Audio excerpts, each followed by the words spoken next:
Hi Ben, so the boss of British Gas, Chris O'Shea, recently suggested smart meters could be mandatory to help the UK meet its net zero goals. One of the points he raised was how smart meters could be used to prevent demand surpassing supply.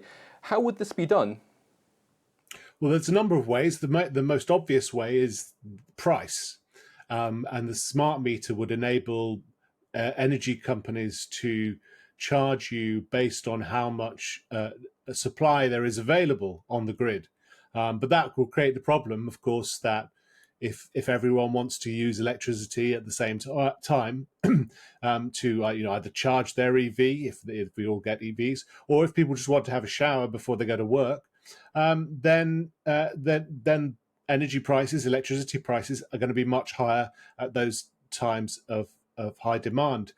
This is called dynamic pricing by energy experts and politicians, but that's really something of a euphemism. What it is rationing, and it's rationing by price.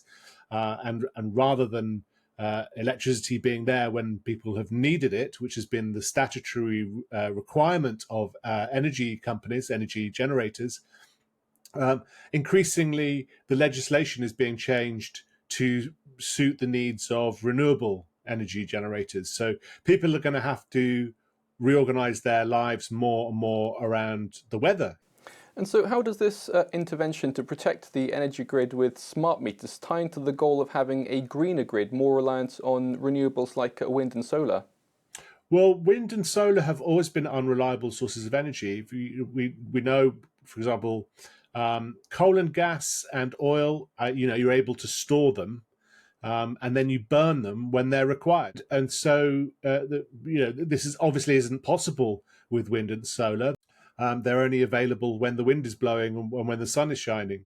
So, this is a reorganization of that relationship between suppliers and demanders, if you like, consumers and producers.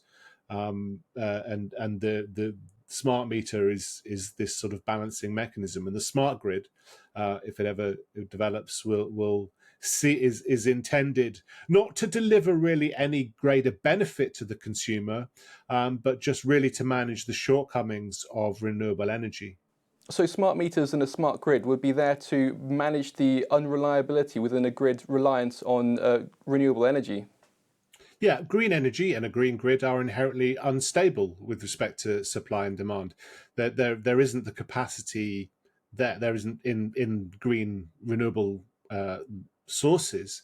There isn't the capacity there to provide what's needed when it's needed, and energy, electricity, it cannot be in itself stored. I mean, well, it can't, apart from with batteries, but batteries, of course, extremely expensive at grid scale. So this is an incredibly regressive move. It's not a technological development. In many senses, we're stepping back, all for nothing more than to meet emissions reduction targets. Whereas most people would say that the point of having an electricity grid is to service people's needs. So this is really putting ideology before people's day-to-day needs and requirements. That's quite a dangerous thing. And I don't think MPs and the organisations that lobby for this stuff have really considered what the consequences of that reorganisation are possibly going to be. Ben Pyle, co-founder of Climate Debate UK, thank you for joining us. Thanks very much.